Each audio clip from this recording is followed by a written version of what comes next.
Welcome to our channel. இன்றைக்கி cook with கோமாலியில் ஸ்ருதிகா அவங்க பண்ண light ray of hope recipe தான் பார்க்க போகிறோம். இதே மாதிரி குக் வித் கோமாலியில் இருக்க ரெசிபிஸ் எல்லாமே நம்ம சேனலில் இருக்குது, மறக்காமல் செக் பண்ணிவிடுங்க.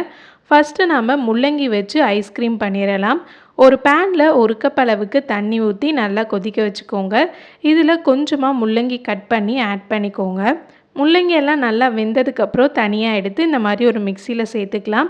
இதில் கொஞ்சமாக தண்ணி விட்டு அரைச்சி எடுத்துக்கிட்டேன். அடுத்து பேனில் காம்போட் பண்ணுறதுக்காக 1.5 டேபிள் ஸ்பூன் அளவுக்கு சர்க்கரை சேர்த்துக்கிட்டேன். இதில் அரைச்ச முள்ளங்கி பேஸ்ட்டு சேர்த்துக்கோங்க.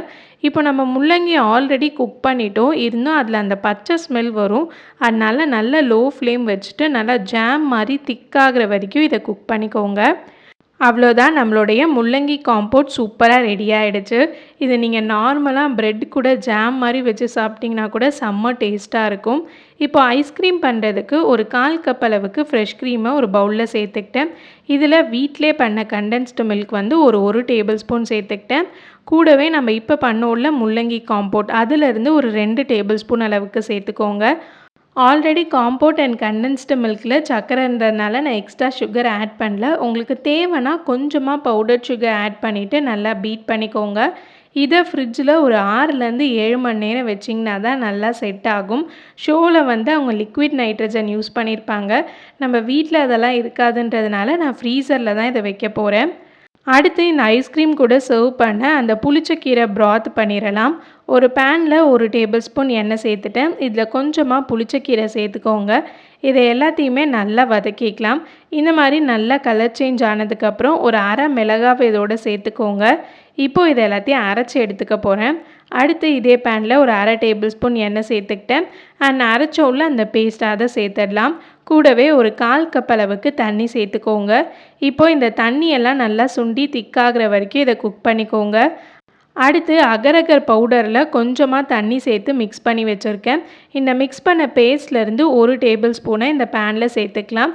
கூடவே 1 டேபிள் ஸ்பூன் அளவுக்கு மோர் சேர்த்துக்கோங்க.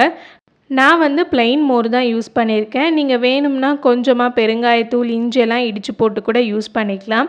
இப்போ இதை எல்லாத்தையும் நல்லா மிக்ஸ் பண்ணிவிடுங்க. அண்ட் இதுக்கு தேவையான அளவுக்கு உப்பு சேர்த்துக்கிட்டிங்கன்னா நம்மளுடைய புளிச்சக்கீரை broth ரெடி ஆகிடும். இதை செட் பண்ணுறதுக்காக இந்த மாதிரி ஒரு சிலிக்கான் மோல்டில் ஆட் பண்ணியிருக்கேன். ஃப்ரீசரில் ஒரு 20 நிமிஷம் வச்சிங்கன்னா நம்மளோட புளிச்சக்கீரை broth வந்து சூப்பராக ரெடி ஆகிடும். அடுத்து புளிச்சக்கீரை அண்ட் பட்டர்மில்க் வச்சு மூஸ் பண்ண போகிறோம். ஒரு பேனில் கொஞ்சமாக நான் தண்ணி சேர்த்துக்கிட்டேன். இது கூட கொஞ்சம் புளிச்சக்கீரை ஆட் பண்ணிக்கோங்க. இப்போ இந்த கீரை எல்லாத்தையுமே நல்லா வேக வச்சு எடுத்துடணும். கீரை வேகும்போது பார்த்திங்கன்னா இந்த தண்ணி எல்லாமே நல்லா பச்சை கலரில் மாறும். இந்த தண்ணி வந்து நமக்கு அடுத்து யூஸ் ஆகும். ஸோ நம்ம இப்போதைக்கு இந்த கீரையை மட்டும் தனியாக எடுத்து ஒரு ஜாரில் சேர்த்துக்கலாம். இது கூட ஒரு 2 டேபிள் ஸ்பூன் பட்டர்மில்க் சேர்த்துட்டு நான் அரைச்சிக்கிட்டேன். அடுத்து பேனில் வந்து அகரகர் கலந்து வச்சுருந்தோம்ல, அதுலேருந்து ஒரு அரை டேபிள் ஸ்பூன் அண்ட் கொஞ்சம் தண்ணி சேர்த்து ஒரு 2 நிமிஷம் போல் நல்லா குக் பண்ணிக்கோங்க. இது கூட நம்ம புளிச்சக்கீரையும் மோரும் சேர்த்து அரைச்சோம்ல, அதை சேர்த்துக்கலாம். இப்போ நல்லா லோ ஃப்ளேம் வச்சுட்டு மிக்ஸ் பண்ணிக்கோங்க. அகரகர் சேர்த்ததுனால இது நல்லா திக்காயிடும். இப்போ அடுப்பை ஆஃப் பண்ணிவிட்டு நல்லா ஆற வச்சிடலாம். அடுத்து ஒரு பவுலில் அரை cup whipping cream and 3 table spoon powder sugar சேர்த்துட்டு நல்லா பீட் பண்ணிக்கிறேன்.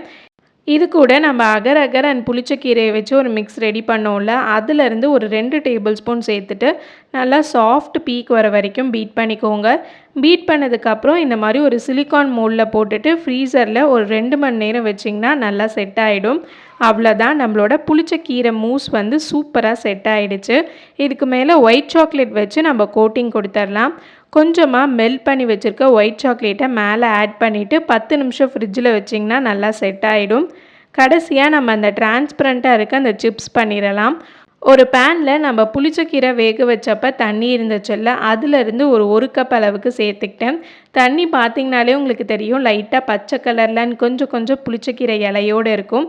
இதில் கொஞ்சம் உப்பு சேர்த்துக்கலாம். இப்போது அரை டேபிள் ஸ்பூன் கார்ன்ஃப்ளவர் கூட நம்ம இந்த புளிச்சக்கீரை தண்ணியை மிக்ஸ் பண்ணி வச்சுருக்கேன். இதை பேனில் சேர்த்துடலாம். நம்ம ஊர்லலாம் வந்து வத்தல் போடுவோம்ல, அதை தான் இவங்க வந்து டிரான்ஸ்பரண்ட் சிப்ஸு அப்படி இல்லைனா கிறிஸ்டலைஸ்டு சிப்ஸ் அப்படின்னு சொல்கிறாங்க. அதே ப்ராசஸ் தான் இதுக்கும். நல்லா கெட்டியாகிற வரைக்கும் நம்ம வத்தலுக்கு மிக்ஸ் பண்ணுவோம்ல, அந்த மாதிரி இதை நல்லா மிக்ஸ் பண்ணிக்கோங்க. இந்த அளவுக்கு வந்ததுக்கப்புறம் ஒரு பார்ச்மெண்ட் பேப்பர் போட்டு வச்சுருக்கேன். அதில் இந்த மாதிரி ஒரு ஸ்பூன் வச்சு நல்லா ஸ்ப்ரெட் பண்ணிக்கோங்க. ரொம்ப திக்காக ஸ்ப்ரெட் பண்ணிட்டீங்கன்னா நீங்கள் பேக் பண்ணுறதுக்கும் ரொம்ப டைம் எடுத்துக்கும். ஸோ ஓரளவுக்கு தின்னாக ஸ்ப்ரெட் பண்ணிக்கோங்க. இதை அவனில் 120 டிகிரி செல்சியஸ்க்கு 40 மினிட்ஸ் அளவுக்கு பேக் பண்ணி எடுத்துக்கோங்க. இப்போ நல்லா ஆறுனதுக்கப்புறம் பார்த்தீங்கன்னா இந்த மாதிரி தான் இருக்கும். இதை நீங்கள் அவன்லாம் இல்லைன்னா நார்மலாக வெயிலே வந்து நல்லா காய வச்சுக்கலாம். இப்போ நம்மளோட சிப்ஸ் எல்லாம் ஃப்ரை பண்ணிடலாம். எண்ணெய் வந்து லைட்டாக சூடாக இருக்கும் போது ஆட் பண்ணிக்கோங்க. ரொம்ப சூடாக இருக்கும் போது ஆட் பண்ணிங்கன்னா கலர் சேஞ்ச் ஆகிடும். இப்போ இந்த மாதிரி லைட்டாக பபிள்ஸ் வந்ததுக்கப்புறம் நம்ம எண்ணெயிலேருந்து எடுத்துடலாம். எக்ஸ்ட்ராவாக இருக்க ஆயிலெல்லாம் டிஷ்யூ வச்சு எடுத்துருங்க. இப்போ பாருங்கள், பார்க்குறதுக்கு எவ்வளோ டிரான்ஸ்பரண்ட்டாக இருக்குன்னுட்டு. கீழே அப்படியே அந்த பிளாக் கலர் தெரியும். நான் கை வைக்கும்போது அந்த கலர் அப்படியே மாறும். இப்போ பிளேட்டிங் பண்ணிடலாம். ஃபஸ்ட்டு முள்ளங்கி ஐஸ்கிரீமை லைட்டாக ஸ்ப்ரெட் பண்ணிவிட்டு அதுக்கு மேலே புளிச்சக்கீரை broth வச்சுருங்க. அண்ட் நம்ம பண்ண அந்த மூஸை வந்து மீதி இருக்கிறதுல வச்சிடலாம். அவ்வளோதான், நம்மளோட சூப்பரான லைட் ரே ஆஃப் ஹோப் வந்து ரெடி ஆகிடுச்சு. இந்த புளிச்சக்கீரை மூஸ் பார்த்திங்கன்னா செம்ம சில்கியாக இருந்துச்சு. மேலே இருக்க அந்த சாக்லேட் நல்லா கிறிஸ்பியாக இருந்துச்சு. ஸோ கண்டிப்பாக இந்த வீடியோ பிடிச்சிருந்தா மறக்காமல் சேனலுக்கு சப்ஸ்கிரைப் பண்ணிக்கோங்க. நெக்ஸ்ட் ஒரு சூப்பரான வீடியோவில் மீட் பண்ணலாம். பாய் பாய்.